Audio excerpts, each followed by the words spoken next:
to thousands, you can say. So even just coming to these sessions and hearing the Bhagavad Gita shlokas and hearing the glories of Lord Shri Krishna, even that includes it gives a lot of sukriti, spiritual credits. So you all are such fortunate souls. You are getting to hear from Bhagavad Gita on this during this very auspicious month.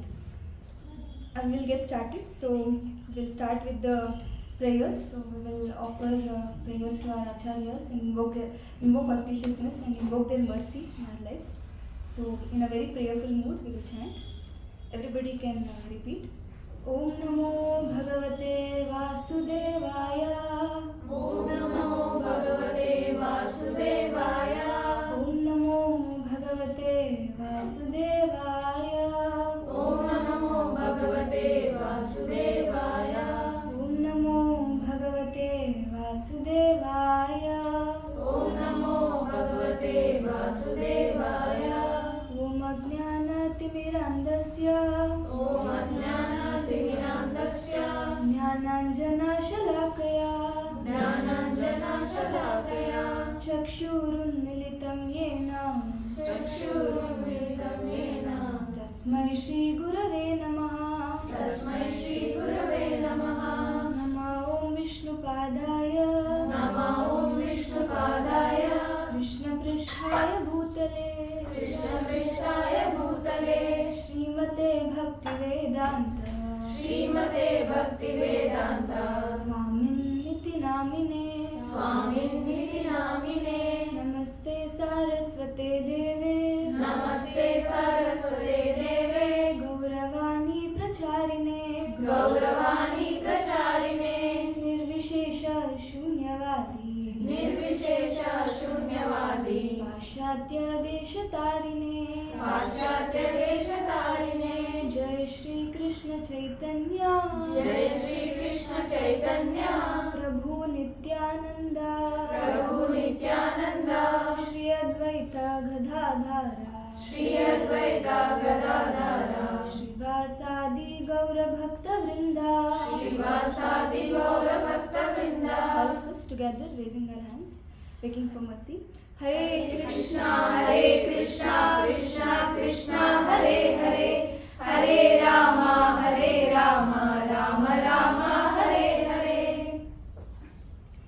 So we are discussing from this holy scripture Bhagavad Gita, and we dedicate this presentation to His Divine Grace A.C. Bhaktivedanta Swami Srila Prabhupada. He is the founder Acharya of ISKCON, and by whose mercy we are all sitting here and discussing this gem of Bhagavad Gita. If you see, all glories to Srila Prabhupada, all over the world, especially in this month of Kartik, all over the world, in almost all the ISKCON temples, a mood of Vrindavan is set, and everybody is getting an opportunity to offer lamb to the lordships and get mercy. And we also see that how so amazingly everywhere Deepdan is happening in this month of Kartik, especially now that Diwali is coming. We see the whole temple is decorated with diyas, and especially this Deepdan is of utmost importance because it is said that one who offers a diya to Lord Damodar, who is none other than Krishna, so Lord will give himself to them. You can imagine, Lord giving himself. He cannot repay to the offering that we give, so he gives himself to us. So who doesn't want Lord? We all want Lord with us. So definitely, at least if not anything, this very small act, very very loving act of offering lamb is happening all over the world in any of the centers we go. And we usually, as devotees, we usually go to Vrindavan. You all would have heard about Vrindavan Dham, right? So in this month, when we go to Vrindavan, we see people from all over the world are there.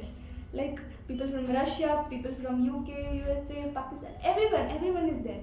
And see, for us to go to Vrindavan, what do we need? We just have to book some train, and then we just have to take some flight, and it's just like this we will book and we will go. And if it's a train journey, then we will do some theplas and other things so that in the train we will be set.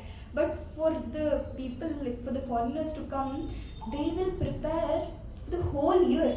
because you can imagine it's an international flight, so they have to spend so much. So whole year their meditation will be how can we save for Kartik, so that we can go to Sridham Vrindavan and like take darshan of the most merciful lordships. So in this way, whole year they'll be like waiting for the month of Kartik so that they can get that experience of Vrindavan. And we also see that how their bhakti, like when I went last year, I had been during November around 17, 18. During that time I had been, and I was in shock because we Indians, like, we think no, bhakti means like we Hindus are the owners of bhakti, and we are the ones who are doing bhakti. But when I went there and saw them doing such deep, such intense bhakti, their respect for the Vedic culture, it is so immense that I felt like I'm nothing. I'm just chutku. We are nothing in front of them, because like they are not just doing bhakti very emotionally or very emphatically. They are actually realizing the philosophy. They've realized the philosophy, and then they're practicing what they have heard from the scriptures. So we can imagine like their intensity of bhakti is so strong that they know why they are doing what they are doing, and then they are doing it with so much of love and so much of devotion to the lordships, and lordships will be so much impressed with them. So in this way we see that how Prabhupada, at the age of 70, like last time also we were discussing that, at the age of 70, Prabhupada, he left Vrindavan and he went all over the world. What did he carry with him? He carried in his heart the Vrindavan.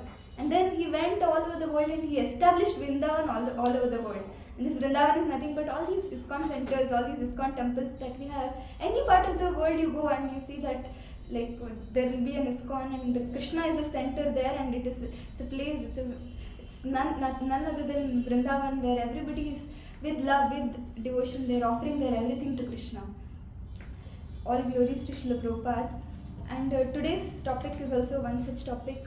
We see every topic is like it's like an eye opener for us, and it's purely from Bhagavad Gita, and somewhat will take us closer to Krishna, and it will make our life much like blissful and happier by these like knowledge of Bhagavad Gita. And today's topic is like attitude of comparison. So yeah, I'll like start by asking like all of us would have gone through this attitude of comparison. Like, is there anybody who can say that yes, no, I never compared myself with anyone else till now? It starts from like tender age itself, where if I'm getting some 25 out of to 30, and then if my neighbor kid is getting some 26, that's it, done. There itself the comparison starts.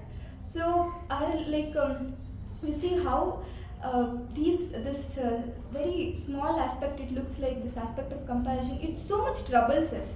Like today we will in depth understand, so what is the actual disease of comparison, and what are the antidotes for these comparison.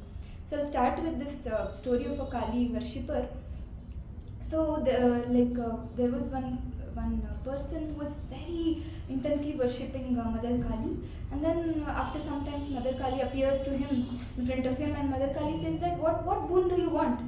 And then Mother Kali she's very pleased with his intense austerities that he's doing. And then this person, very very like analytical, very thoughtful, he says that I will tell after some time. I definitely want the boon, but I will tell after some time. And then Mother Kali says that okay, tathastu, she says, and then she goes. And next, after, like as soon as she says tathastu, along with that she adds a disclaimer. So he will not hear that. What is the disclaimer? The disclaimer is that she says that whatever you get, your neighbor will get double of it. So she adds the disclaimer. And this person, he just hears tathastu and he'll be so happy, he will not even hear the second part of it. And then he will go to his home, and after some days he will remember the boon that Mother Kali gave, and then he thinks that yes, now is the time I should ask something. Then he will ask for 1 crore rupees. How many? 1 crore rupees. So what will his neighbor get? 2 crores. Oh my God, what happened? How is my neighbor getting 2 crore? Okay, first time is okay, fine. Then next time he asks like one car. What does his neighbor get? 2 cars. 2 cars. And then his wife will be pregnant and he will get one kid. What will his neighbor get? 2 kids. So in this way, like he sees that everything that he is getting, his neighbor is getting double of it. And like to such an extent that at one point he is not able to handle it at all. definitely we want others to prosper, but definitely not more than us. That is the nature of a typical human being. So now what he does, he calculates a lot, and then he thinks that he prays to Mother Kali that burst one of my eyes.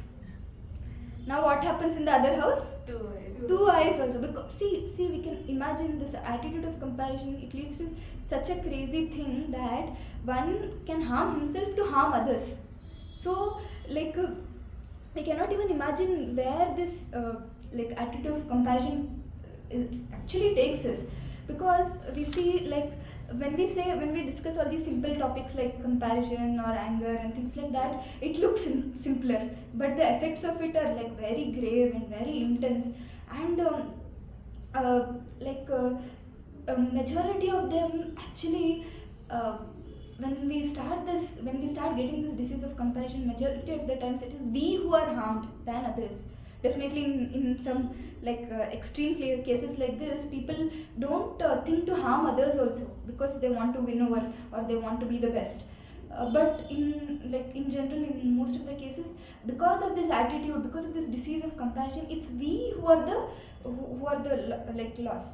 And okay, some small activity we'll do. So let's say after this class, so I'm giving you all one envelope, and I will tell you, don't open this envelope, go to your respective PGs or home, and then you open this envelope. And then we all go to their homes, and then Ratnapriya Mataji opens her envelope, and then she finds 500 rupees note in it. She feels so happy, this Mataji has given me 500 rupees note, and she wants to share that happiness to Vibhuti Mataji. So she calls Vibhuti Mataji and she says, look, I have got an envelope and in that 500 rupees is there. Vibhuti Mataji says, how many notes you have? Vibhuti Mataji says, how many? What? How many? Only one note I have. Vibhuti Mataji says, I have 3 notes. Now what will happen to Ratnapriya Mataji? Definitely she was happy that she got 500 now, because she hears that Mataji has given Vibhuti 3 notes, she cannot take it. So we see every single one of us, we have this attitude, innately we have this nature of comparison. And comparing ourselves to others is like comparing this apple with a tomato. Just because they're red in color, come on, we cannot compare them. Apple is a fruit, and then tomato is, they also say it's a fruit, but in general it's used as a vegetable. So we see comparing an apple and vegetable. See, we all have known what is apple, what is what is an apple and what is a tomato. So we can think how silly it is to compare an apple with the tomato. And we see in general, whatever comparison we do, it is as foolish, it is as stupid as comparing this apple with a tomato.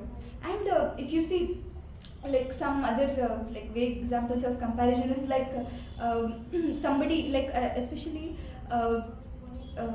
when we work, when we work in student life also it's there, but masti mode mein we will just keep it in the background. But when we start working, and then when we recently I was hearing from one of my junior that she was little upset and sad and things like that. And then when I was asking what happened, then she was telling that all my batchmates, they have switched the companies 2 to 3 times and they're earning 3 times more than me. So I am still here and I'm not even thinking of switching the company. I don't know, I'm miserable. Then I asked her, what is the package that you are earning? The package that she's earning is a very, very big amount.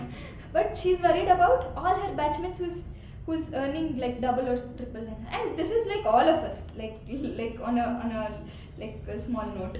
And then even when it compares to looks, at least in the youth, we see so much of comparison to looks.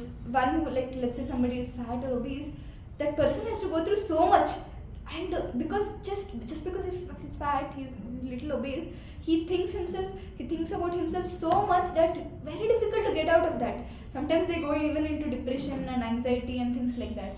One who is thin, they want to become fat. One who is fat, they want to become thin. One who has straight hair, they want to curl it. One who has curly hair, no, I'm fed up with the curly hair, I just want to straighten it. That's the new trend now. So everybody is looking around and they just want to become better than others, and they're just comparing with the next person, with the person all around, and then they just want to, basically this disease of comparison, in this disease of comparison there is no satisfaction. Have you observed? So much we will have obtained, so much we will already have, but just because we are looking at the next person, we will lose all the happiness and all the satisfaction. And sometimes when we try to win over them or go do better than them, like we suffer more than benefit. We suffer more. And we also see that why this attitude of comparison is not so good, because one main point I want to share is that we are all unique, correct? Everybody believes that we are all unique. Like, see, even if when we like in the court and all, no, you would have noticed they will ask us to put the thumbprint, because like sign also may change, one person can forge, but the thumbprints, no, can never be unique. On a shastric note, why are we all unique? Any idea? Like, we discussed this topic, we are all unique due to some reason. Any idea? Based on karma. Based on karma. Based on what? Active, like based on the action that we have performed this life, previous life, so many lives. So every one of us, we are carrying an invisible bag. We are carrying an invisible bag full of some things, some good things, some bad things, everything based on what we have done in the past. And we don't even know how it will come and how it will present itself into. But the main thing that we remember is everything, like everybody is like basically unique. And when we understand and accept this fact that we are unique, one is like based on the nature that we are created, and another one is mainly based on the karma that we are the invisible bags that we are carrying, we'll understand that how Janma, Aishwarya, Shruta, Sridhir, these are like fixed for us. What is Janma? Janma means birth, taking birth in a very opulent family. Aishwarya, what is Aishwarya? Wealth. Wealth is also like taking birth in a very wealthy family. And you would have heard this word, no? He's born with a golden spoon, they say. And then Shruta. Shruta means very good education. You can see like sometimes like people like they read something and it settles in their head so firmly fixed. Just one time they read and they're just fixed. They will not even forget till they die. And we 100 times we go through it. Still in the exam when we want to write it and present it, it doesn't come. Have you observed that? And we have seen like our friend themselves, last moment they will just go through with us. We have taught them, they have written in the exam. And we who taught them and we who have read 100 times that same concept, we cannot remember it. Because this again, it's by the effect of karma, by the effect of nature. Our nature, we get that quality. And this Janma, Aishwarya, Shruta, Shri is beauty. You would have seen some people are very naturally beautiful. They don't have to do anything much. But very naturally, they have good looks and things like that. This is because of their past karma, because of the past good karma that they have done. They're living very opulently. They have got either good looks or they have got good amount of wealth. They're born in a very rich family, and they're very easily, they can understand things and grasp things, and very easily they can score good marks and get a good job.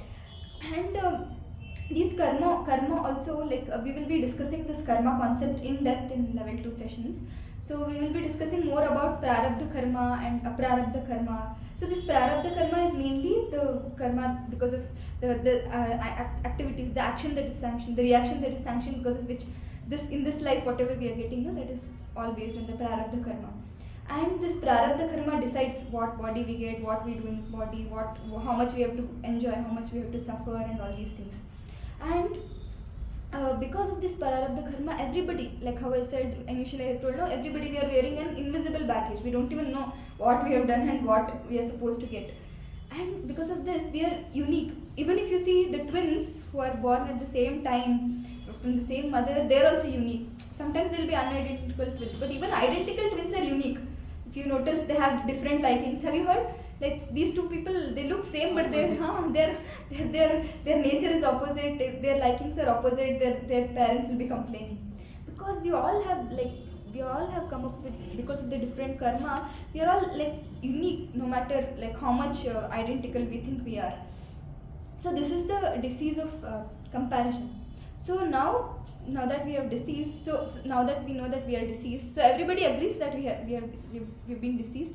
See, we think that, oh, I mean, this is a small disease that we are going through. Actually, we don't know when this disease will become like so big that it will stop. It will bother us so much that we cannot even look left, right. We are so much bothered by it. There comes a point in every person's life where this attitude of comparison is so worse. I mean, it leads to so much of like worse situations that it's very hard for us to like come out of it. But we see like from Bhagavad Gita, especially from Bhagavatam, we have this shloka which gives like five practical solutions to this disease that we have. That is the antidotes for the disease of comparison. So we will recite this shloka, very very beautiful shloka. You can repeat after me. स्वधर्माचरणं शक्त्या विधर्मश्च निवर्तनं दैवालब्धेन सन्तोषात् आत्मविच्चरणार्चनम् Anybody can read? Translation loudly. One should execute his prescribed duties to the best of his ability and avoid performing duties not allotted to him. One should be satisfied with as much as gain he achieves by the grace of the Lord, and one should worship the lotus feet of a spiritual master. So here, the four antidotes that are given is Swadharmacharana. So one must do work according to one's nature. You can note down these points. These are like very very nice points. So whenever like we go through this cycle of comparison, or in general whenever we are feeling that we are not doing our best, or we are comparing here and there, so then we can remember these things. So Swadharma Acharana, one who is doing the duty as per one's nature. Then Shaktya, as per one's capacity. And third thing is Vidharmascha Nivartanam, that is not aspiring for others' work and just doing what work is allotted to us. And the fourth one is Daivalabdena Santosha. So that work that we are doing, anything that we are doing, we should remember that it is for the satisfaction of our mind, not for satisfaction of others. So in this we see how these four things, by these four things we understand, it looks so simple. What are the four things we discussed? Do work as per one's own nature. Second thing is Shaktya, as per one's full capacity. Third thing is not to aspire what others are doing, but just doing the work that we have been allotted. Basically, don't copy others. Don't try to copy others. Just do your work. And then Daivalabdena Santosha, that is, do work for the satisfaction of one's mind and not for others, to impress others basically. And we will discuss this in depth. So, I've listed down. Work according to your nature, according to the Shaktya, maximum capacity. Don't aspire to do others' work. And work that is meant for the satisfaction of mind and not to prove anything to others. Be satisfied with whatever results you have achieved. So we will go in depth. So when we will go in depth, so you can more analyze and you can see how you can practically apply this in your own life. See, nowadays we have this some big jargon called job dissatisfaction. So definitely I won't ask you all, are you all not satisfied with the job? So it's all up to you. So what we see earlier when it comes to life in a Vedic culture, there was no concept called as job dissatisfaction. Very very lately we hear this a word called job dissatisfaction, and we see majority of the people, they don't know what they are doing. They just want to do because somebody else did. And the typical example is we taking up some degree, especially engineering, majority of us. We just because the engineering was on boom at that time, and even our parents didn't know how to guide us, what to do us. Everywhere here we are hearing engineering, MBBS, we just blindly, at least at our age when we started doing degree, this was completely on boom, either engineering or MBBS and other degrees like BCA, MC and things like that. So we just blindly entered into it, and then after engineering, what are we doing? We are searching that person who told us do engineering in this branch. We are just searching. So we see how we majority of the times we just want to go with the flow. We don't even know like what is our nature, we don't even want to know what work we are meant to do. We just go with the flow, and then we suffer, and then we realize that, oh, I'm not meant to be here. And you see, like majority of the engineering, like at least we, because we know how much our parents have struggled and suffered to put us in the degree that we are doing, we will somehow sail through it and then somehow end up with the job. But you see, there will be so many dropouts. Have you noticed? Because just because of the force or just because of the flow, they would have joined engineering, just like us, definitely, and then they cannot take it. They cannot take it very easily, and then they become crazy, and then they either in the middle they drop out, and also I have seen that my own cousin, like me and my cousin were put into the same college. Then my cousin, they could not handle, he could not handle the pressure in the engineering college, even first year. And then, like by the end of the year, he dropped out, and then he took up some other degree, and now he's in a very good position.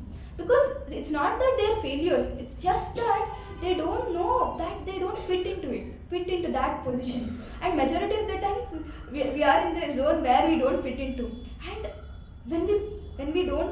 when our nature doesn't support that work which we are doing, and when we don't fit into it, and then we are giving, like what in general what people will ask us, like all these motivational speakers and then all these counselors and all, what they say, just give your best, give your like 100%, give more than your best, and that's it, you can achieve anything, they say. But we see, like there's so many dropouts. If just doing like giving our best is everything, then why those dropouts, like they left that whatever work they were doing, and then when they joined their field of interest, they excelled more than us. So this is because when we start doing the activity, basically work that is of our nature, firstly it gives us immense satisfaction, because it's like, what is the nature of water? The nature of water is to be liquid. Is it very difficult for the water to be liquid? No. But for the water to be in a state of ice, so much we have to supply electricity. For the water to become vapor, so much heat we have to supply. Similarly, when we are in our nature, when we are work according to our nature, we work very naturally, and we don't have to like pressurize ourselves, we don't have to put ourselves into anxiety and things like that. See, all these anxiety, depression and work pressure, job dissatisfaction, why it is coming? Majorly because we are like trying to fit ourselves in a world where we don't fit into. And second thing is that how majority of the times, like people who suggest us do this, do that, just by seeing us, they don't even know our nature. In Vedic culture how it used to work, even the education system that was given when the kids were like admitted into Gurukul, so the guru used to first analyze the nature of the student. Is this student intellectually very like smart, or is this student very like good in strength? Is he interested in warfare and learning all these techniques and things like that? Is he interested in administration, management and things like that? Is he interested in just working under someone? And based on that, they used to get trained. And this facility of working according to the nature, if like 4 system of people were there. Who are those 4 systems? Everybody would know. Brahmana, Kshatriya, Vaishya and Shudra. So this Brahmana category is, again, to remind you all, this is not the caste system that we are discussing about. See, in the Vedic culture, this system, which was there, the Brahmana, Vaishya, Kshatriya and Shudra, this was purely based on what I said, nature. It is based on guna and karma, by nature and by the action that we do. And nowadays this religious these 4 systems, it is so much deteriorated in Kali Yuga. It has come into this system called caste system, and in general we see people hate caste system. But if you thoroughly read scriptures, in general, anybody who knows little bit of scriptures also, they will know that this was not the caste system. This caste system word also did not exist in the scriptures. Only that thing that exists is based on nature and based on the karma, one would get divided into these 4 categories: Brahmana, Kshatriya, Vaishya and Shudra. And these Brahmanas, they were very intellectual, and they were, you would have heard about Raja Rishis. Even the like Kshatriya people, the Rishi, kings, they were like getting suggestions from these Brahmanas, because they were so intelligent, they would know what to do, what not to do. And not based on their own whims. They would know from the scripture, and they would suggest that to the the kings. And these kings were called as these kings were ruling as per these brahmanas who were guiding them in the background. And any glorious king, if you see in the background, there will be a brahmana who would be guiding them and assisting them and telling them what is right, what is wrong, and how the kingdom has to be ruled based on the scriptures. And any kingdom, if you see, like if you take the kingdom of Bharat Maharaj. So this our country, it got the name Bharata because of this Bharat Maharaj. Why to take Bharat Maharaj? You would have heard about Rama Rajya, correct? Like our dear Lord Ram, how he ruled the kingdom. Nobody in the kingdom were ever dissatisfied.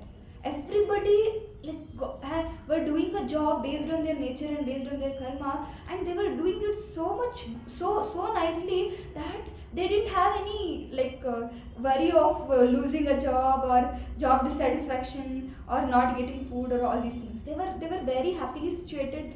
They were very happily situated in their own position, that they were able to contribute to the kingdom. And even the king is also happy because the kingsmen, the people of the kingdom, they are doing their duty very nicely, and then they're able to maintain their family, and then they are able to, when we are satisfied, then only we can take some time out and do little bhakti. So the king was very happy with the activity that he is doing, and the kings, like the people who are in the kingdom, they are also very happy, because what is the basic necessities, they are getting that, and whatever job they are doing, they're very satisfied with that job. There's no point of this job satisfaction. So in this way, we see it was like a happy story. But nowadays we see this. Four systems, like the Brahmana, Kshatriya, Vaishya, Shudra, it is deteriorated into this caste system.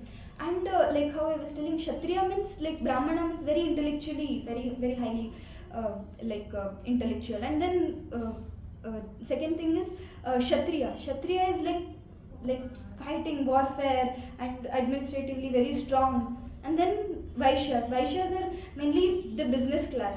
So you would know that, you would have seen that like these people who are Gujaratis, very by nature they know business. They don't have to, they don't take any special business course and things like that. By nature they know. And then Shudra means employees who work for all the above three. And one other thing to note is that every single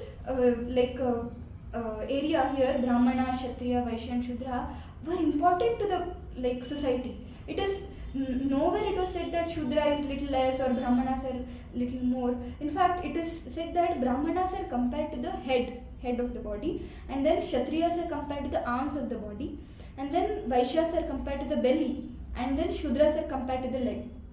So if I ask you, can I cut any part? Can I cut your head? Can I cut your arms? Can I cut your belly? Can I cut your legs? What will you say?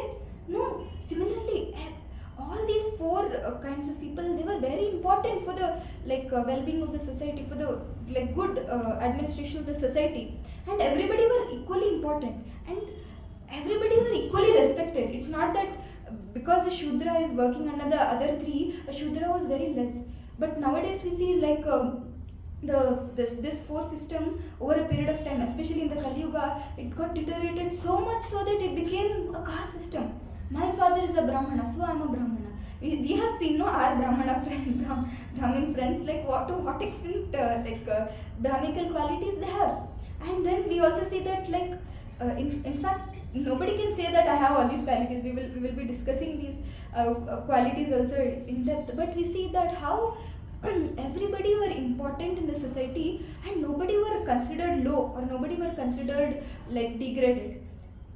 We will read this shloka from Bhagavad Gita 4.13. It's a very nice shloka. You can repeat.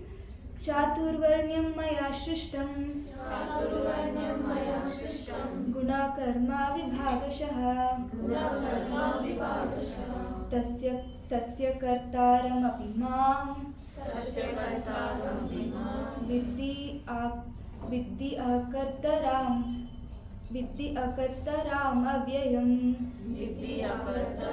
avyayam. Can anybody read translation loudly? According to the three modes of material nature and the work associated with them, the four divisions of human society are created by me. And although I am the creator of this system, you should know that I am at the non-real and being unchanging. So, who is telling this shloka? Krishna is telling this shloka. What is he telling? He is telling that I am the creator of these four systems. Which are the four systems which we discussed? Brahmana, Kshatriya, Vaishya and Shudra. And Krishna is telling that it's based on what? You can read the shloka like it's based on like how we were discussing. It's based solely on guna and karma. It's nowhere it's mentioned based on birth. So if you see these days, so much deteriorated that only if somebody comes from like somebody whose father is a brahmana, he is like quoted as a brahmana. But in Vedic culture, no, that was not at all accepted. In fact, there is a story wherein one person who was a son of a prostitute. He goes to a guru to get this education of warfare and to get basically this Brahmanical education. And then this guru asks that boy, who is your father? He asks. So this little boy, he doesn't know who is his father. He's been living as his mother only. So he goes back to his mother and he asks, Amma, who is my father? So then the mother says, even I don't know who is your father. And then this boy, he comes back to the guru and he says that I am your he asks like again the guru asks the same question, who is your father? And this boy says that my mother said she also doesn't know who is my father. And the guru, he admits himself into that course and then he trains him. Why? Because he was truthful. And what is this truthful quality? This is the nature of a brahmana. So nowhere the guru could have questioned which caste you belong to, which caste your father belongs to. But guru didn't ask that. He asked who is your father, and when he got to know that the son, the person who wants to learn the Brahminical education, he is loyal. Loyalty is the nature of a brahmana. Definitely, if you see all of us, very difficult for us to be loyal, very difficult for us to stay without lying. But we see brahmanas by nature they are like very truthful, very loyal. We will also see what are the qualities of the brahmana, and we also see like all these four castes. It is thoroughly based on the guna, the nature, and the karma, the action. And Krishna is also saying that these four classes are like very important. And if somebody wants to get job description of all these four classes, so we can get it from the Bhagavad Gita. So we can read this. You can repeat. Brahmana, Kshatriya, Visham. Brahmana, Kshatriya, Visham. Shudranam cha parantapa. Shudranam cha parantapa. Karmani pravibhaktani. Karmani pravibhaktani. Svabhava prabhavair gunai. Svabhava prabhavair gunai. Brahmanas, Kshatriyas, Vaishyas and Shudras are distinguished by the qualities born of their own natures in accordance with the material modes ancestor of the enemy. So again here Krishna is telling that born of their own natures in accordance with the material modes. And we see here this 18.42 shloka, it tells about the quality of the brahmanas. Can anyone read? Slowly you can read. So we will see somebody who comes up and who tells that yes, I am a brahmana. Then we can ask them, do you have all these qualities? We can ask them. So yeah, you can read. Somebody who has not read, you can read loudly. Anybody can read. It's a simple English. Peacefulness, self-control, austerity, purity, tolerance, honesty, knowledge, wisdom, and religiousness. These are the natural qualities by which the Brahmanas work. So we see that how the qualities of the Brahmana, like how I was discussing this story currently, that how that son of a prostitute, he was so honest. So the Guru recognized that how this person, he fits into the category of a Brahmana, and then he gave him Brahmanical education. And we see Brahmanas are the ones who are peaceful by nature. They don't have to struggle to even do some extra gymnastics and things like that to become peaceful, or even they are self-controlled to a greater extent. And they have a lot of knowledge, they have the wisdom, and they're very religious by nature. And then if we see, these are the qualities of a Kshatriya. 18.43. Can anybody read? Heroism. Heroism, power, determination, resourcefulness, courage in battle, generosity, and leadership are the natural qualities of war for the Kshatriya. So we can see, like I was hearing that all these movies happen, no? So one of the religious, historical background movie. So that person who was taking the role of a king, he was telling that I'm also a Kshatriya. I, I don't want this kavach will be there, no? I don't want all this duplicate kavach. Whatever kavach that king has worn, that king Shivaji has worn, same kavach I want. I will wear it, wear them for the movie they were telling. And then they, like the whole crew, they tried to convince him, no, don't do it. But then when he went to that what do you call, museum, and then when he tried to live wearing it, lift it, he couldn't lift it. Kshatriya means, you cannot even imagine how strong they are. They're extremely strong. We can know, Shivaji Maharaj. Even their sword, leave their kavach, even their sword we cannot hold it. You'd have heard about the Mother Sita, how she lifted that Shiva Dhanush. Have you all heard that story? Yes. So we see how these Kshatriyas by nature they are very strong, and they have all these qualities like heroism, power, determination, and it's also said that the nature of the king is so much so that when they go to the warfare, either they come they win and come, or they die at the battle. Even the death at the battle was considered very glorious. And even I heard a story that Rajput in Rajasthan, there was one king who went to the battle, and all the queens and all, they were waiting for the king to come back, and then they heard the news that the battle was lost. So all the queens, they shut the door, and because the battle is lost means the king is dead. And then the king came back, and then he started loudly shouting, I'm back, and the queens did not open the door only. Queen said, what kind of king you are? You either it will be do or die for the kings. So we see how much courageous they are in the battlefield, and they are very generous.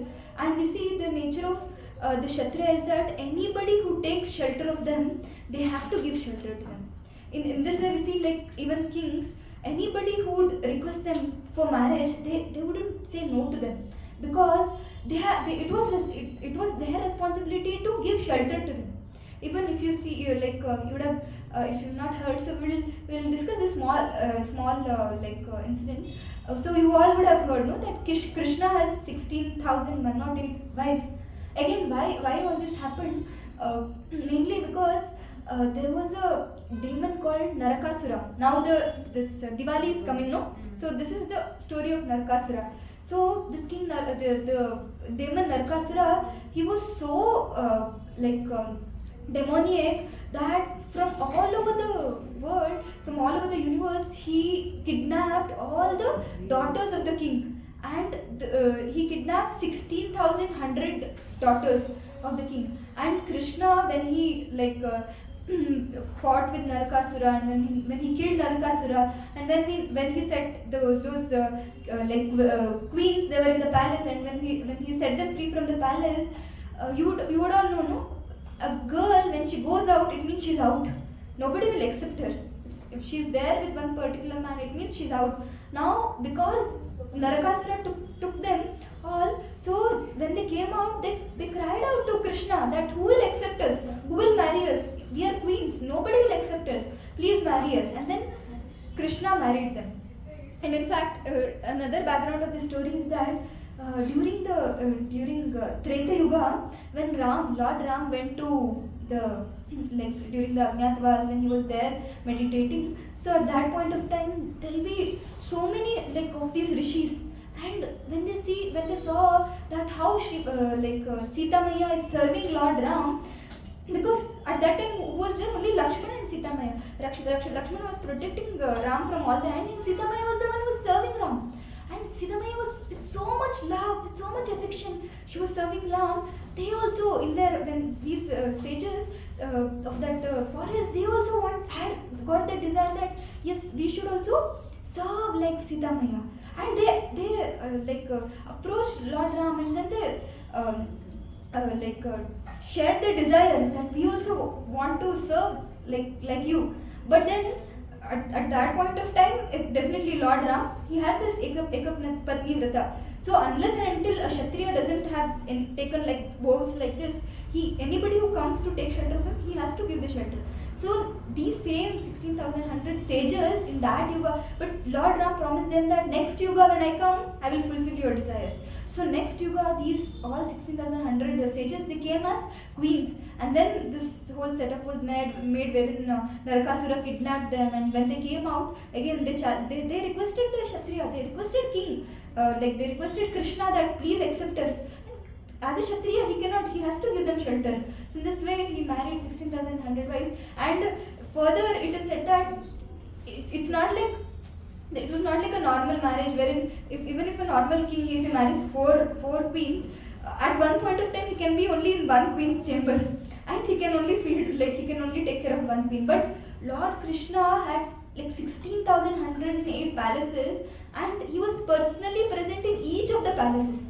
It's not like let's say 100, like one king has 100 wives. So first he enters into the house of first wife on the first day. So that wife gets a chance which day? One not month day again to see her husband. But in Lord Krishna's case, it was not like that. He was present in every single palace. So when people say that yes, we are following Krishna, we also want to marry, we can ask them like this.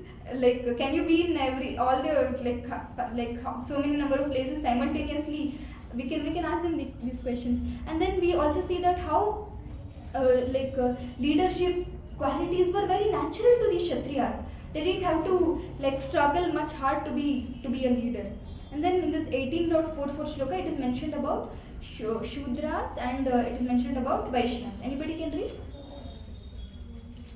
Farming, cow protection and business are the natural work for the Vaishyas, and for the Shudras there are labor and service to others.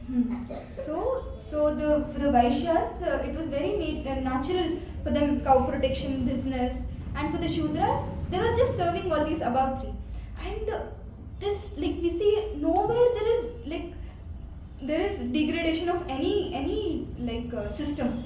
Every four of them are given equal importance, and anybody is not there, it means there is a hole in the society, there is a dearth, and there is a misfunctioning of the society. And we also see that how every single person who was doing the work as per his nature, he was very satisfied because he's doing something which he's naturally aligned to, and we don't have to put much efforts so that we can get our work done. And when we get our work done very naturally, automatically we get time for doing spirituality, we get time for doing Krishna consciousness, and then ultimately when we are pleasing Krishna, we will get utmost satisfaction. So win-win situation, win in work and win in spirituality. So it is all a win-win situation. But nowadays we see this same four systems being deteriorated to caste system. It's very difficult. In fact, I was hearing that there was a time when these so-called Brahmanas, they were degrading Shudras to such an extent that they were literally torturing them. They were literally not giving any respect to them. And let's say Shudra had to walk in the road, he had to shout, "Oh, I'm walking in this road currently. I'll be walking for the next 5 minutes." And then all the Brahmanas, they would shut their door, and then they would shut their windows, and then they would walk.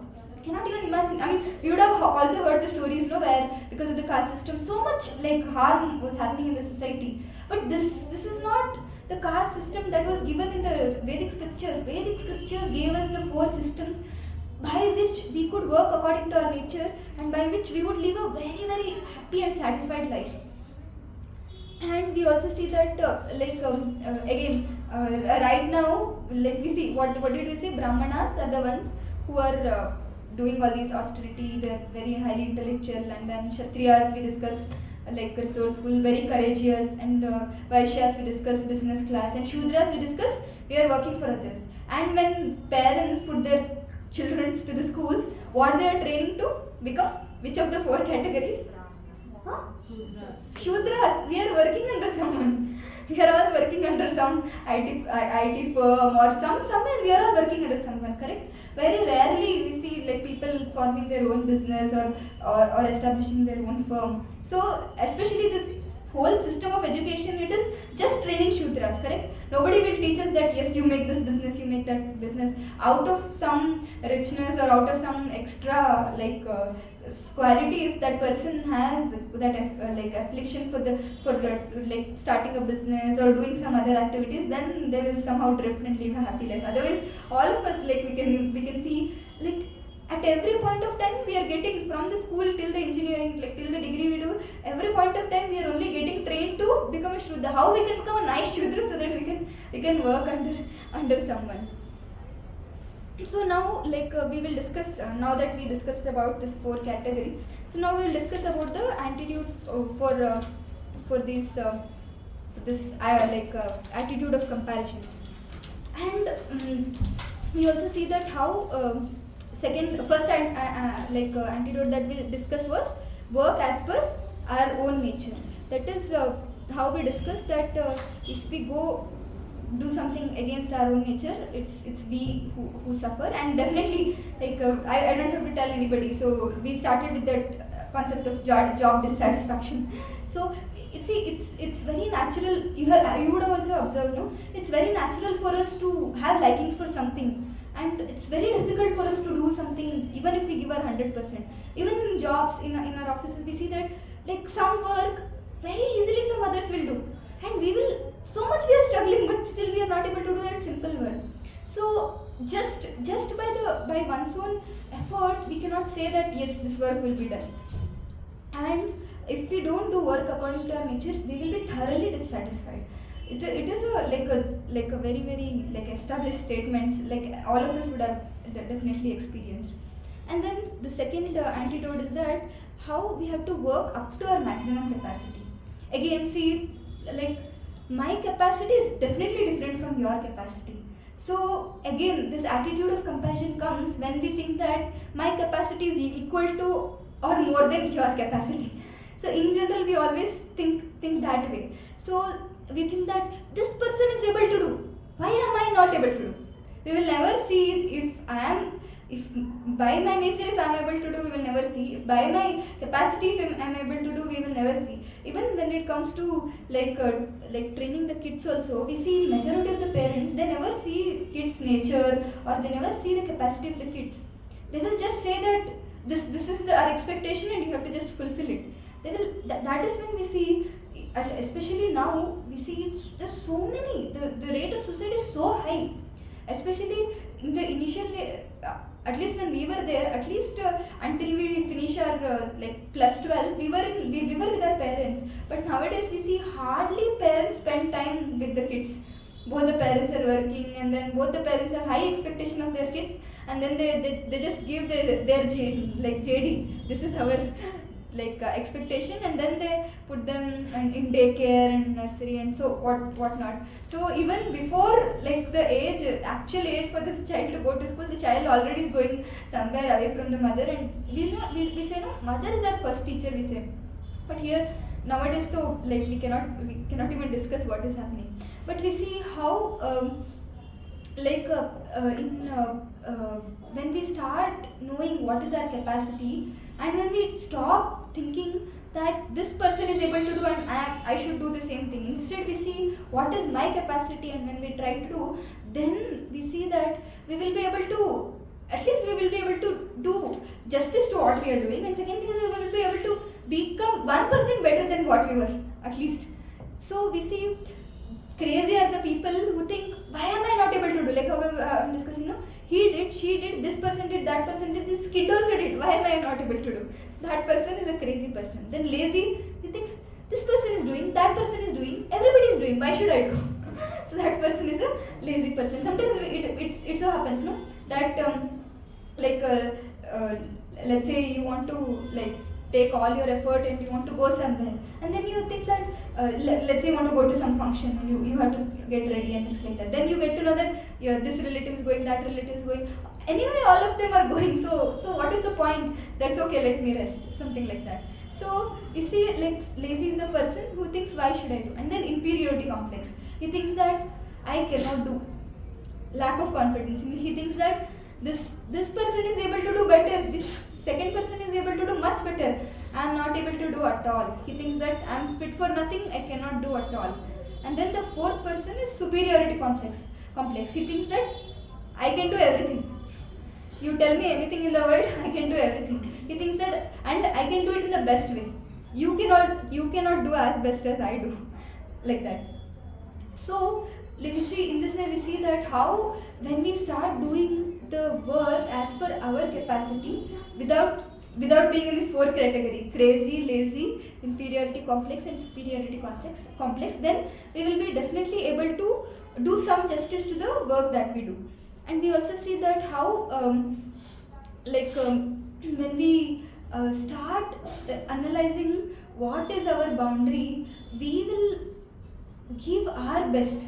So my best is not equal to somebody's best. When we understand this fact, like our life will become so much peaceful, because we know that this is our limit, this is my limit, and today if I reach to this limit, that is the success. So majority of the times what people do, they will put one boundary, and until they reach that boundary they will just struggle. And if you see, by nature, by the karma, we already discussed, no, janma aishwarya shruta shribi. It's already given by the based on the karma. No matter how much you struggle, no matter how much you put your end to end, if that is not meant for you as per the karma, then you will not get it. Like for example, I usually give this example that one person, like this Ambani, is staying in one building, and the second person is staying in the hut next to Ambani. Who is working more? This Ambani is working more. No, the person who is in the hut, he is working like maybe 10 times more than Ambani. Then why is he not able to get the result like much more than Ambani? Because of the karma. And when we are when we don't aspire to do, third antidote is when we don't aspire to do others' duty, then we see that automatically we will become satisfied with whatever we do. Like how we were discussing in Gurukul, they used to analyze this person has Brahmanical quality, this person has the quality of a Kshatriya, this person has the quality of a Vaishya, this person has the quality of Shudra, and respective trainings were given to them. And when they were trained in that way, and then when they were doing their own work, not thinking that yes, my neighbor is a doctor, I have to become a doctor, not thinking like that, when they used to do their work, we would see that life was a life of happiness.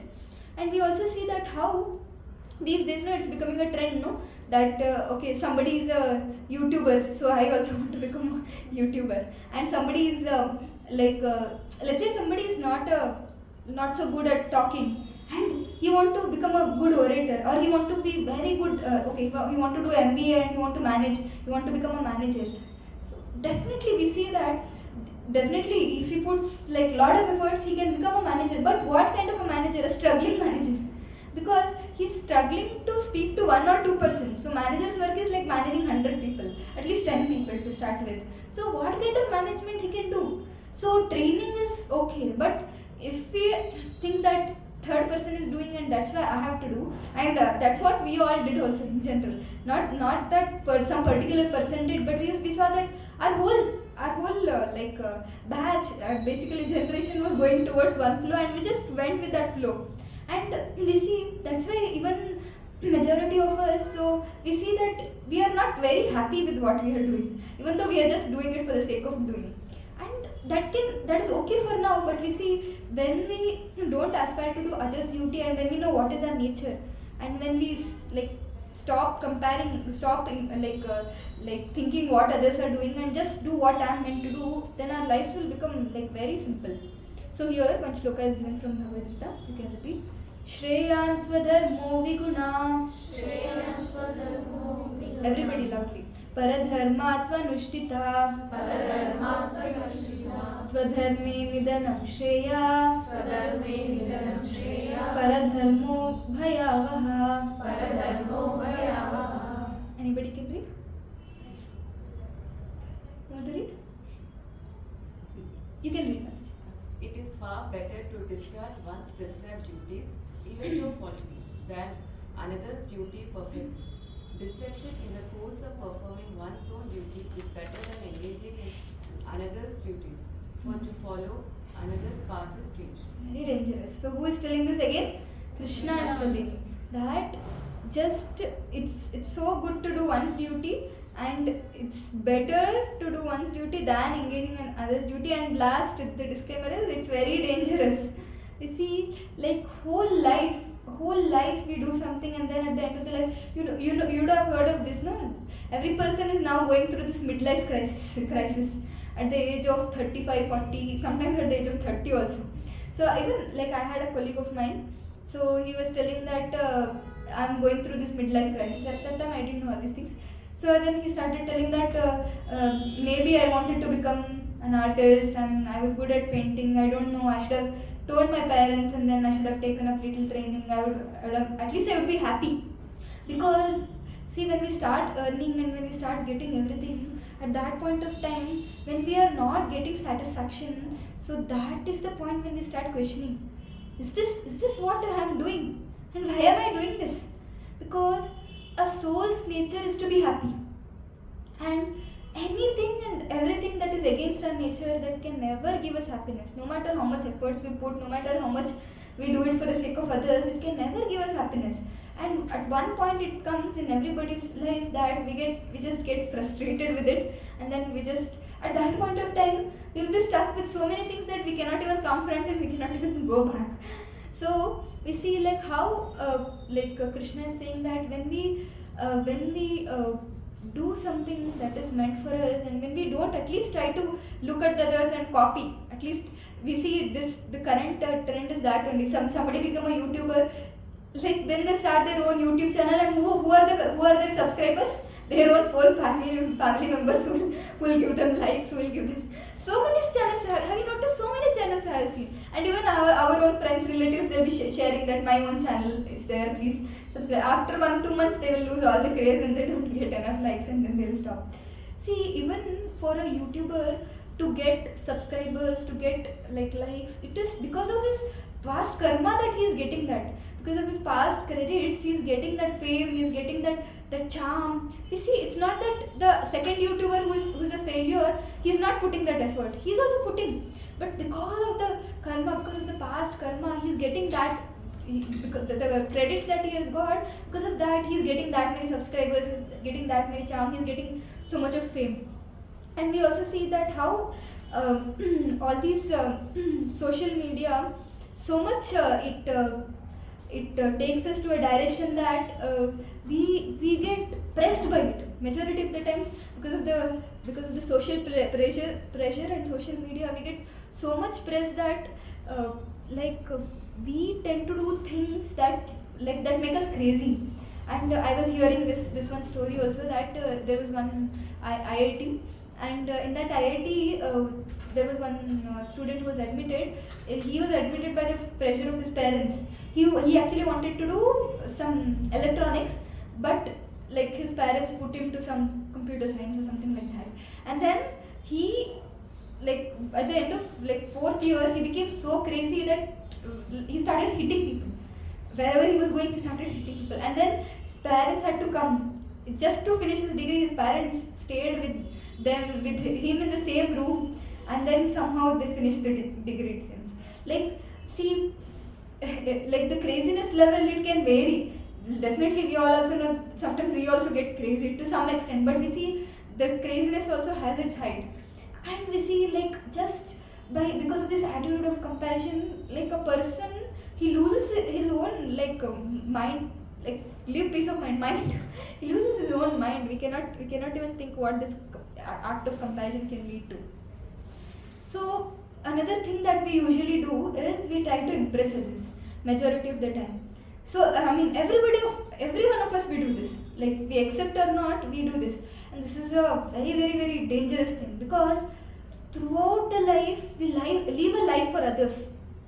And if you speak to old people, no, they'll be very sad, very morose.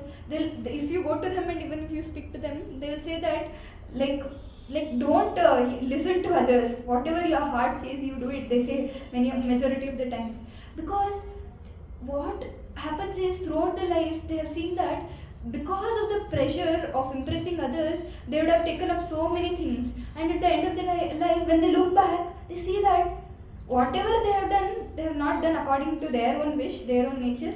Second thing is, whatever they have done for those people, are they there with them? No. So even you can ask yourself questions. So let's say you might be doing something to impress others. So we all do, like from either from looks to job. Even if you see, earlier the job was a matter of like earning and maintaining the family, but now job is a matter of status quo. Job, like if we are like taking up, if somebody is taking up arts, it's like a big crime. Everybody will start asking, have you taken up arts? Why? Like, and they start seeing us as if we are dull headed and we cannot do anything. If we have not taken science, we cannot do anything. It's like the leftover subject that we are picking up, something like that.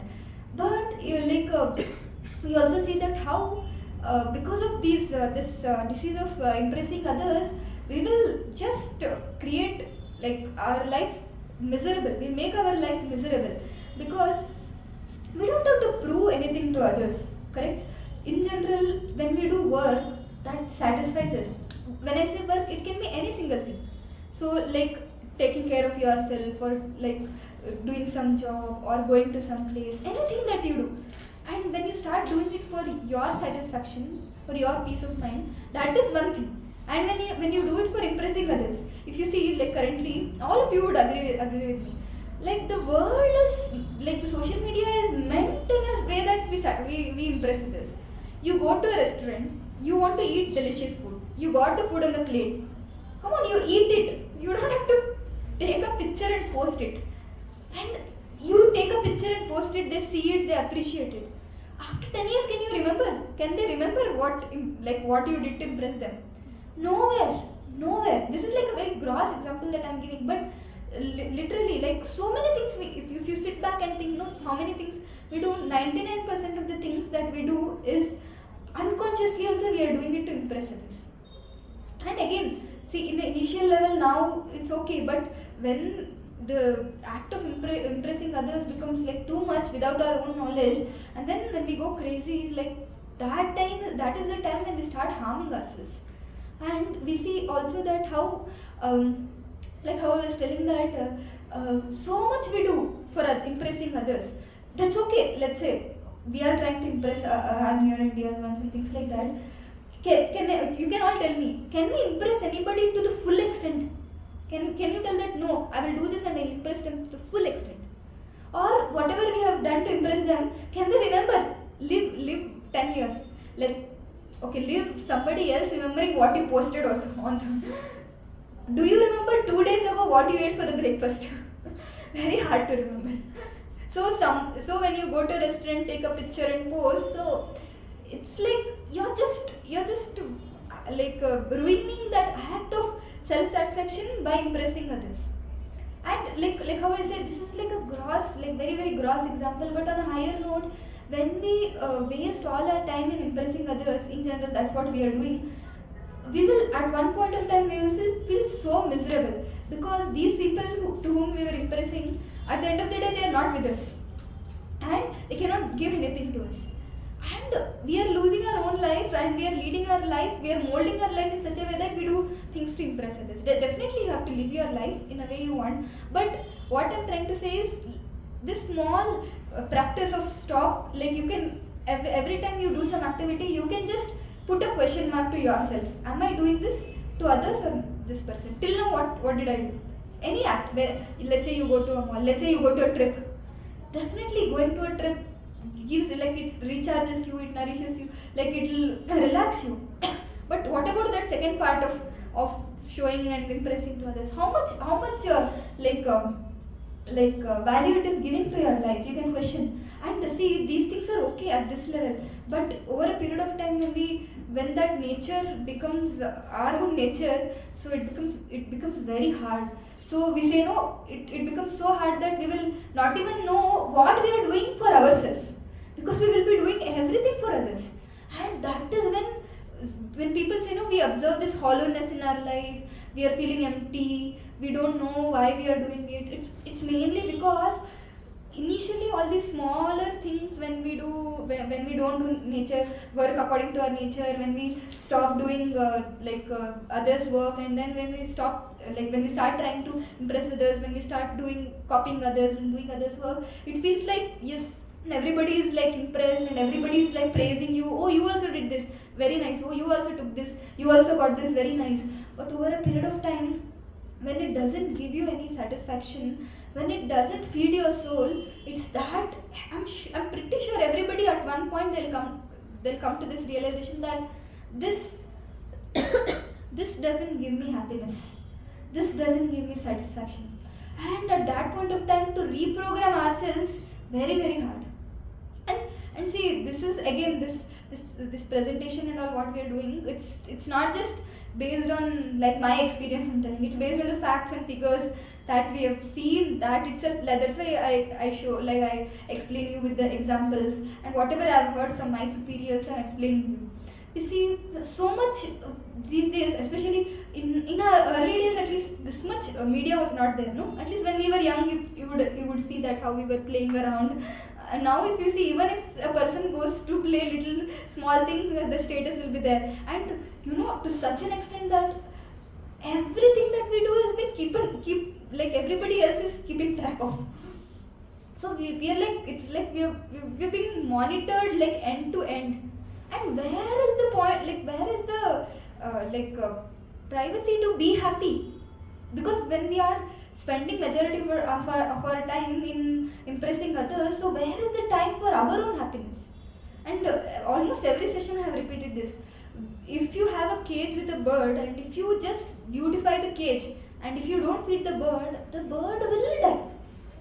There is no doubt that the bird will survive. For some extent it can survive. Then this is how we see earlier this concept of depression, anxiety. If you ask our parents, grandparents, not there at all. But nowadays we see all these depression, anxiety, panic attacks, what not. Why is this? Because of these simple, like stupid acts of impressing others and then comparing and then trying to do what others are doing and copying and things like that.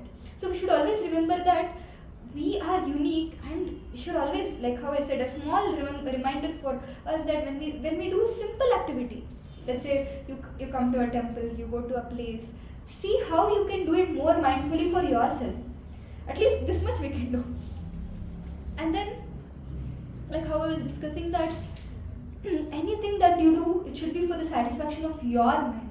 It should give you peace of mind, and it should give you happiness.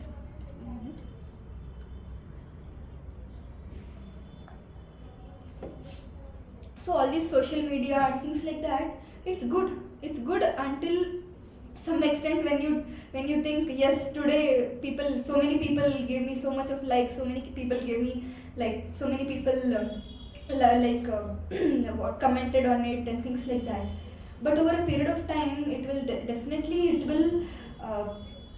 put you in a state where you will be miserable. And anything that you do, you can ask how I can do it for my own betterment. And another thing is that, how I was telling that, when we are doing so much to impress others, correct, no?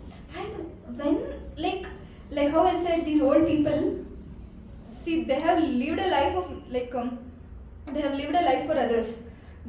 For like a father, he's lived a life for his son and things like that, family and things like that. And at the old age, he sees that there is no one with him. So much he put efforts to impress his relatives, to impress his friends, to impress his neighbors, especially neighbors. We see so much of comments we get. And then when they start living a life to impress others, and in the end of the life, far end of the life, when they see that, when they look back and see nobody else is there with them, at that time they become hopeless. And I was hearing from my manager that last week itself, that there is an area in Bangalore, there is one quarters, it seems, where one side of the quarters, it's like Dharmashala, all the aged people will live, and other side of the quarters, like some little pious sons or kids, they are living, and their parents will live in that dharmashala, and whenever they are sick or not well, so that they can take care of them like that. And majority of the people in that dharmashala, their kids are either in US or UK or abroad or things like that. So we see like so much, so definitely we have to take care of our near and dear ones, and definitely we have to see like be in a presentable way, but not to an extent that we like forget ourselves, we forget our peace of mind. And we can also remember that we should not lose hope. Definitely there is someone who values and who remembers our service, and that someone is Lord. You know, every single act that you are doing for like as a service to the Lord, maybe you may forget it, but Lord will never ever forget it. I want to like share this small story. Few would be knowing, so I'll be taking you all to Treta Yuga. So this is the time when like Sita Maya would have been kidnapped and she would be in the Lanka, and then Hanuman will go and he'll figure out that yes, Sita Maya is in the Ashoka Vatika, under the Ashoka tree, and then he'll come back and he'll give the happy news to everybody. And now they'll start thinking how to go, how to reach the other end, everybody. Then they'll start thinking, then Hanuman, he'll just write the name of Lord Ram on the like stone, and then he'll just put it on the water, and that stone will start floating. And in fact, these people nowadays, they're so like fools. They say that this is mythology. Where is this mythology? Even now, if you go to Rameshwaram, like some part, if you go, you can see this floating stone. Even you can see the trail of these floating stones, and we cannot even imagine what kind of stones they are. They were filled with so much potency. See, when on the other side, when we say chanting of the holy name Hare Krishna, Krishna Krishna, Hare Hare, Hare Rama, Rama Rama, Hare Hare. Why in the Kali Yuga it has so much potency? We can imagine in the Treta Yuga so much potency it had that it was just by the name of writing the name of Lord Ram, it floated. And now we say that in the scriptures it's mentioned that just by taking the Lord's name, Krishna's name, Rama's name, Lord is present with us. All we have to do is just take the name, that's it. So that's why we emphasize so much, please chant Hare Krishna Mahamantra, please chant, because we cannot do all those things, all those yagna yagas and other things which others did, but we have a facility to chant the holy name. Like coming back to the story that when these Hanuman and other Vanaras, they were putting this name, so Lord Ram also put one stone. Have you heard that story? Lord Ram also put one stone, but that stone sank because it is said no, Lord's name is more merciful than the Lord, much more potent than the Lord. So here to our story that we are discussing, when all these small monkeys were there, they were putting small stones, some middle sized monkeys, they were putting some stones, and then giant monkeys like Hanuman, they were putting like Bowler, they were writing Lord Ram's name, and then they were putting, and then on the side there were these little squirrels, and these squirrels, like they were taking this little like bits of the stones, and then they were going and putting. And few squirrels, they were going to the ocean, they were getting wet, they used to come to the shore, they would roll on the sand, and then they would go on that stone, floating stones, and then they would just do shake, all their sand would fall, no? So in that way they would help. And we see like when Hanuman was carrying a big boulder, and one squirrel came in front of the Hanuman said, hey, go away, I'm taking this big stone, it's so much importance for this statue that we are building, so you just go to the side. And then Ram noticed all these things, and then he called Hanuman, come here, called Hanuman, and then he lifted that this squirrel also. You can see this beautiful picture somebody has painted so nicely. He lifted that squirrel, and then Lord Ram told Hanuman that how Hanuman is working as per his capacity, squirrel is also working as per his capacity. And unlike others, we see like in office, if we say that person is working according to his capacity, let me work according to my capacity, will somebody agree? They will never agree. But Lord is so merciful that, see, He is not saying what is the thing that you are doing. He is only saying with what mood, with what intention, with what love you are doing. And He says that we are giving our best. So when we give our best, so our best is up to our capacity, and when we with love and with devotion when we offer, Krishna will be so pleased. And see all these if I ask you how many number of sessions you attended, or if I ask you how much of flowers you offered, or how much like how many times you've come here, so you may forget it, but Krishna will never forget it. Even the little service which you do, see when you come here we say, no, please help us rolling the mat, please help us serve prasad. Why do we say this? Not that we will get help, we will be more happy to do it, but it said that Krishna will never forget even the smallest of the small service. You can imagine squirrel, what did it do? Little pieces of sand which is not even visible to human size, but like Lord Ram was so much pleased.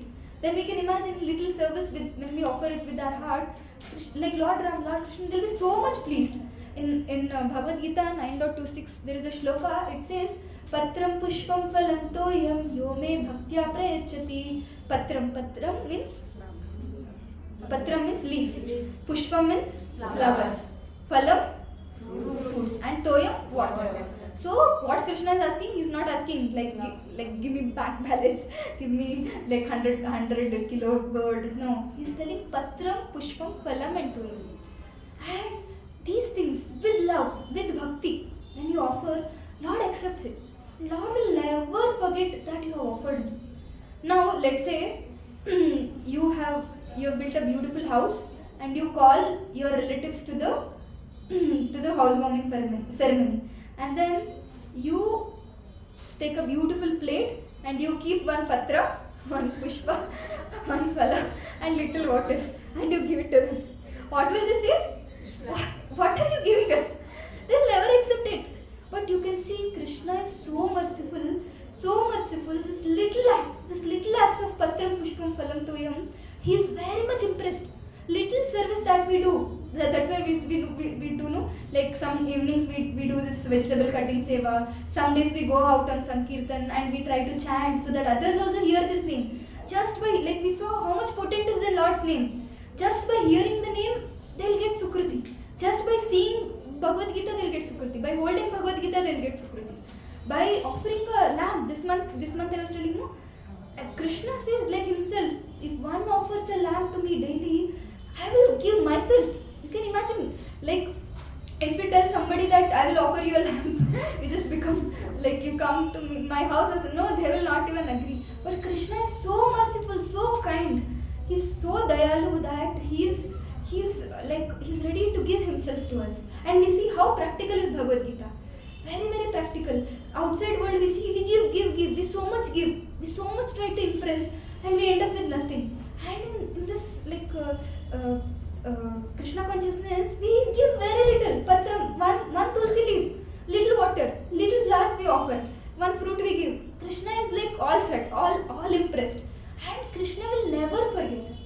In fact, this one thing when I heard when I was initially when I was also hearing the Gita sessions, when I heard this one thing, it touched my heart a lot. See, let's say like I was telling you that next life we get based on our karma. So let's say as per the karma, one person is destined to get a pig body. Okay, now he gets to know that at the time of death he gets to know that next life he'll get this pig body. I mean, this is like again like let's think it, he gets to know. Now his wife he asks, I'm getting a pig body, do you want to come with me as a pig? Will the wife agree? No. Definitely the wife will not agree. Any person, you take any relationship, nobody will agree. But let's say that person becomes a pig, but same Lord who is there with us as a Paramatma in the human life, same Lord will accompany us in a pig body, in the body of the donkey, even in the body of a small microorganisms. Lord will never leave us. Lord, that's why we say Lord is our eternal well-wisher. It's not that we say in theory that He is an eternal well-wisher. Simple things we do, some small activities we do, Lord will ever remember, ever. And one other story that I am remembering, it's time but I'll still try to share, that Draupadi, you would have heard, Draupadi, when Krishna was hurt, Krishna's hand was bleeding, Draupadi cuts her sari and then she ties.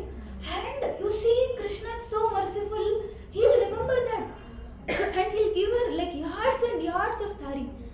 So we cannot even imagine how merciful Krishna is. And this story of Gajendra also, there is this beautiful story of Gajendra in Srimad Bhagavatam. That's why when we read the story of these devotees, we get so much conviction about our Lord that we start practicing bhakti so much sincerely. And whom it helps? It helps just us, nobody else. Like how I said, we do so many things to so many others, and at the end of nobody is there with us, and we do little things to God, and Lord will never ever leave us. Lord is that eternal companion, eternal well-wisher. And in the case of Gajendra, when he is caught by the crocodile, he just takes a lotus and then he offers. And you can like search Gajendra Moksha story, ISKCON Veda-based, you can search, you will get.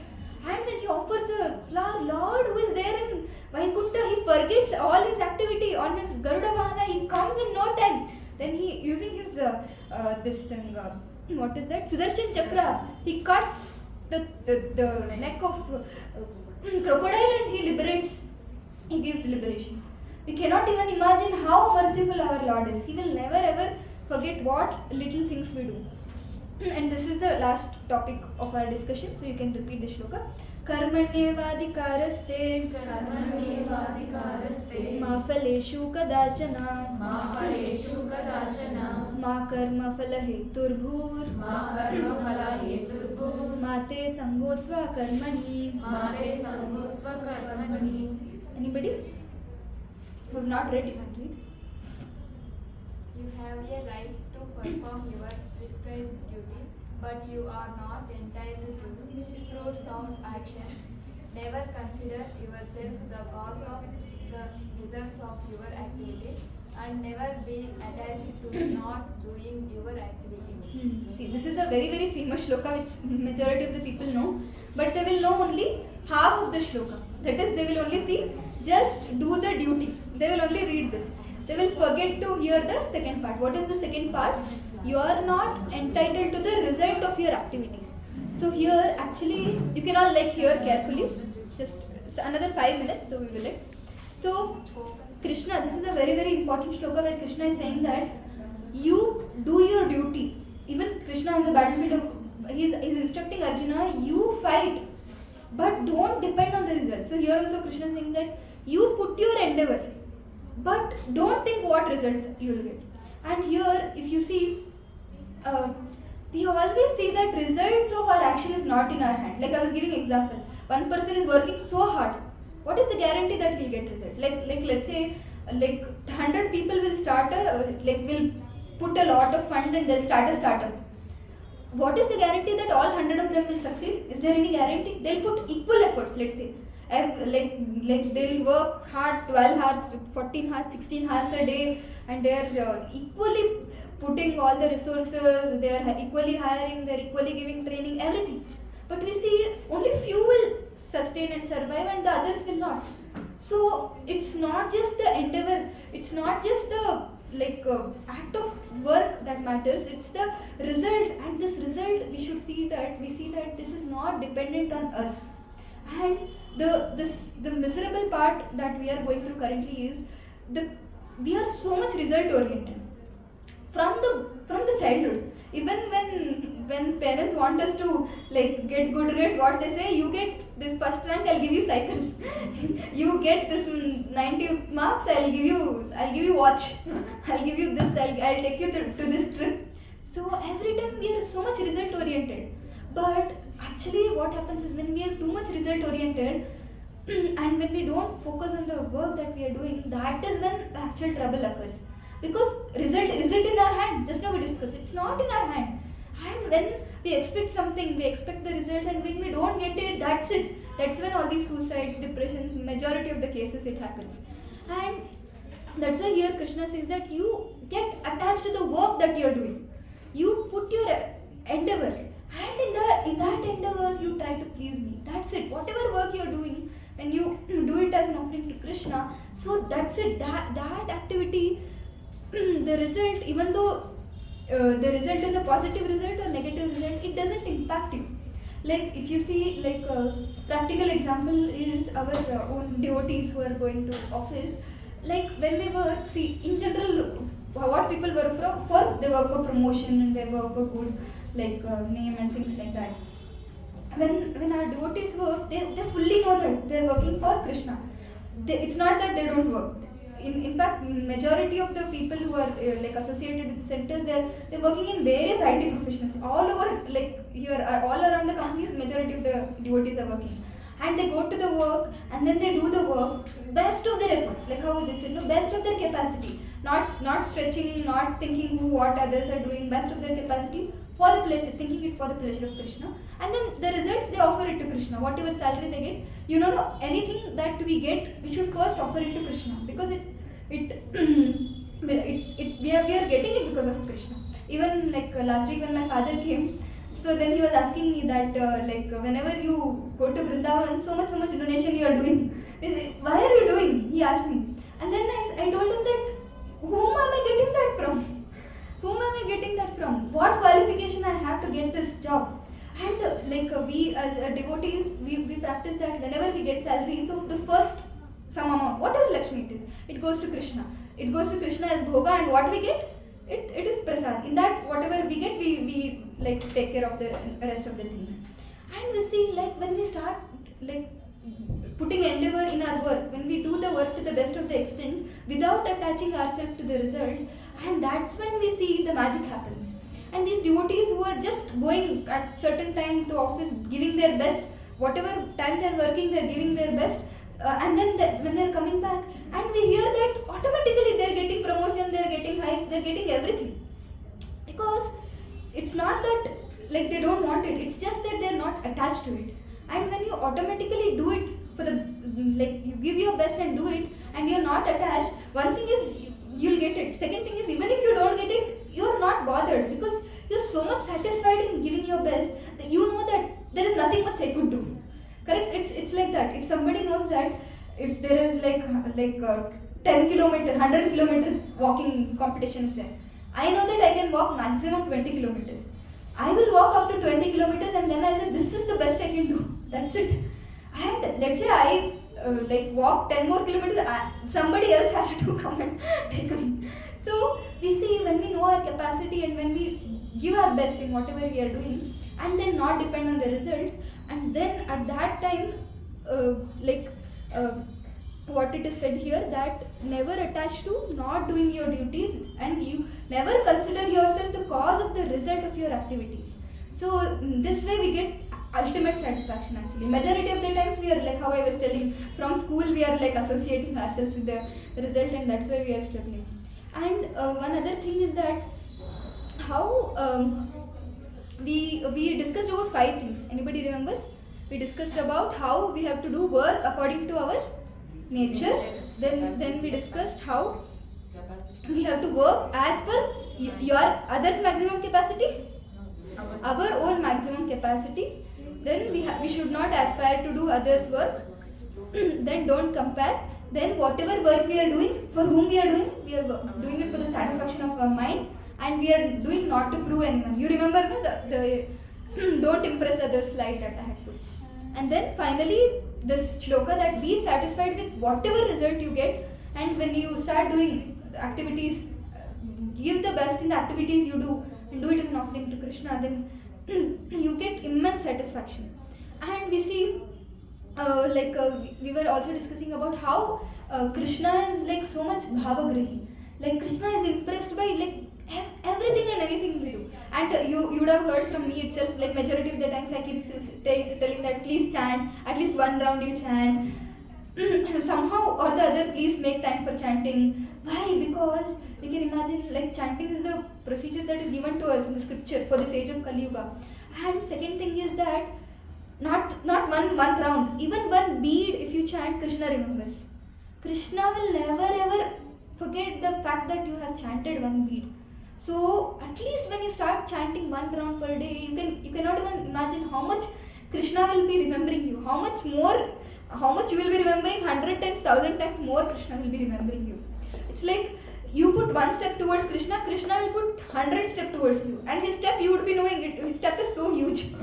His step is so huge, and his mercy is also so much huge.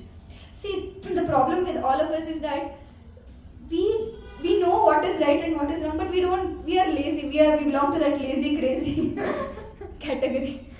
Either we we think we have to do it, and because of the laziness we don't do it, or either we think, oh, I cannot do it, just forget it. But when we are so fortunate by the mercy of Prabhupada, we are getting to know that in simple way what we can do and what we can do to make our current life happier and better. And the important part is like the chanting that we are doing, and these three things mainly. And one other thing to note is, see, these 5 things that we discussed, especially the last thing, that endeavoring to do my work and not attaching to the results, everybody cannot do it. And you don't try to preach this to others also, because only spiritualist can do this, because he knows like the philosophy that how by doing it for the pleasure of Krishna, how one can become peaceful. So he gets so much satisfaction by the work itself, and this is not an easy thing. See, whatever we are doing, like how we say no, that please chant, please read Bhagavad Gita, and please attend these sessions. Why do we say this? Because when we start doing this regularly, we get enough sukriti, we get enough spiritual credits that we will be able to do all these things very easily. Otherwise, you see, these are not some things that you are hearing for the first time, right? This is obviously somewhere or the other you would have heard it. I'm just trying to rephrase it and then put it across, and then I'm trying to put the importance that only and only when we do our spiritual practices very nicely, then we get the conviction, automatic conviction to do all these things very easily. And like my own example, I can say that getting up at even at 7 a.m. 8 a.m. was very hard, and you won't even believe, it's almost so many months, years, at around 4:30 is the maximum time. How did this happen to me? It's not that I'm pushing myself, forcing myself. Automatically I get up, because I'm doing my chanting very regularly, very sincerely. I'm doing my Bhagavad Gita very sincerely, and I'm begging and praying to Krishna to help me. Krishna helps. Like how I said, God helps those who helps themselves. So that's why we emphasize that please do at least these 3 things. These 2 things daily, that is 1 round of Hare Krishna Mahamantra and then 1 shloka of Bhagavad Gita at least to start with. And then don't miss these sessions. Definitely, it becomes very hard sometimes, but you should know for whom it is beneficial. It's for you, your own benefit. At least you have to come, and when we hear these gems from the Bhagavad Gita, at least we will refresh our memory, and then we will start thinking about how we can start walking on the path closer to Krishna. So this way we will end. Any question, answer? Any questions you have? Anybody have any questions you can ask? Else we will go to mantra meditation. So just to summarize, so we discussed that how this attitude of comparison, we think it is very simple and it will not impact others, or it may impact us in a very less way, but it's a very, very deadly disease, and it will harm us at one point or the other, and it will completely break us. So that's when I spent so much of time in discussing about the disease, and then we discussed about how so much we are suffering because of the disease. And when we get to know that yes, now that we are diseased, then we discussed about 5 antidotes.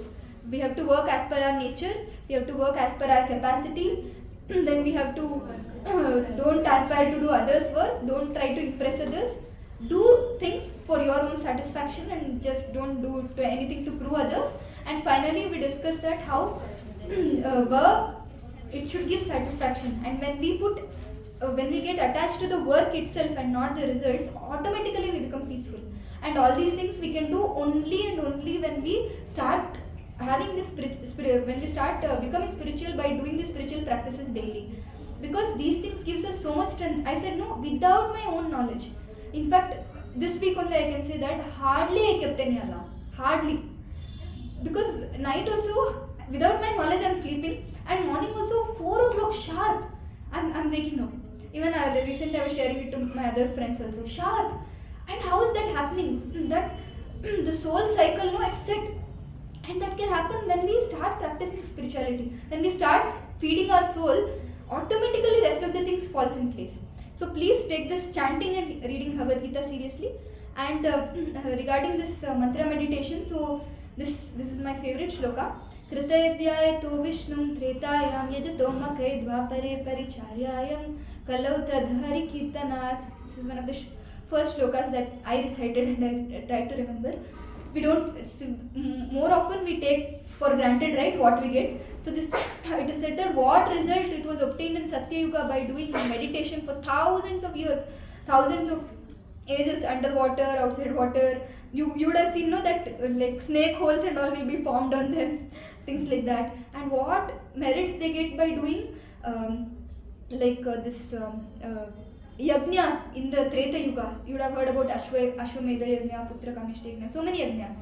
And then what merits we get by doing deity worship, high quality deity worship in the Dwapara Yuga, simply by chanting Hare Krishna Mahamantra, and by hearing this mantra we can get in this age of Kali Yuga. So we can imagine like what kind of a wealth we are getting in this age of Kali. Concession we can say, because if they ask us to sit and meditate, we will be only able to do Shavasana, nothing else.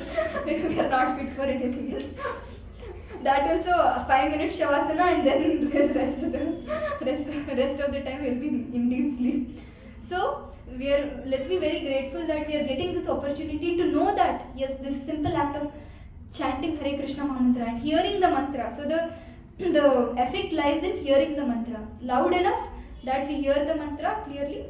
Mantra goes through the heart and then it purifies the heart, and that way we can see the difference ourselves. So we cannot sit straight, and everybody knows how to chant. I see majority of them are the usual faces. So okay, another question is, how many of you are not chanting daily? I'm your friend. I will not complain or anything. So what are the challenges you are facing? So we can discuss 2 minutes, because like you see every week I'm discussing about the merits of about the what benefits we get by chanting, correct? It's like you know that this is the best thing you can do, and then it's like you're not doing. It's like harming yourself. So what are the little challenges that you are facing? Some challenges you'll be having. No challenge. See, this is completely that lazy category. So you can. Today is a very, very auspicious day. It's in the month of Kartik. So I will also offer prayers, and you can also offer prayers. You can beg and pray to the lordships here. They are very merciful. You can beg and pray that I'm suffering. I'm not even knowing that I'm suffering. I need your help. I need your mercy. And this mercy begins with chanting and reading Bhagavad Gita. And it hardly takes any time. One round of chanting, 7.5 minutes. And one slok of Bhagavad Gita hardly is 5 to 10 minutes. 20 minutes in 24 hours. Am I asking you more? 20 minutes for Krishna, who can remember us, who will never forget what we are doing. So please take a little oath that yes, from today I want to chant sincerely. I will chant to my level best. And if you have not taken the beats, please take. Today is the day. Please don't without beats. Definitely, I should not even be asking the question. And we have passed through many sessions, so please chant daily. So we will start chanting. Each one of you can sit straight, and then you can close your eyes, and then you can just focus on chanting the mantra and then hearing the mantra. So you can think that how fortunate we are that outside there is so much hustle bustle, and we are getting this exclusive time with Krishna, who is so much merciful. We discuss so much of glories of Krishna, and all we have to just give our heart to Krishna. And what time better than chanting and hearing the mantra of Krishna? So in that very prayerful mood, so we will start chanting. So first mantra you can repeat after me. Jai Shri Krishna Chaitanya, Jai Shri Krishna Chaitanya, Prabhu Nityananda, Prabhu Nityananda, Shri Advaita Gadadhara, Shri